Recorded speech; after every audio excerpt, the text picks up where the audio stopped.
Hey everyone, in today's video, I'll be showing you how to fix post reels not working on Instagram.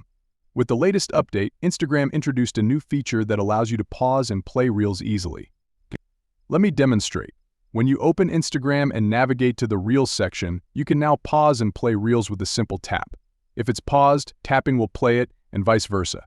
However, if this feature isn't working for you after updating the app, here are a few things you can try. Firstly, check if there's any new update available for Instagram in your App Store or Play Store. If there is, update the app and see if the issue resolves. If you're using an iPhone, go to Settings General iPhone Storage, find Instagram, and offload the app. Then, reinstall it.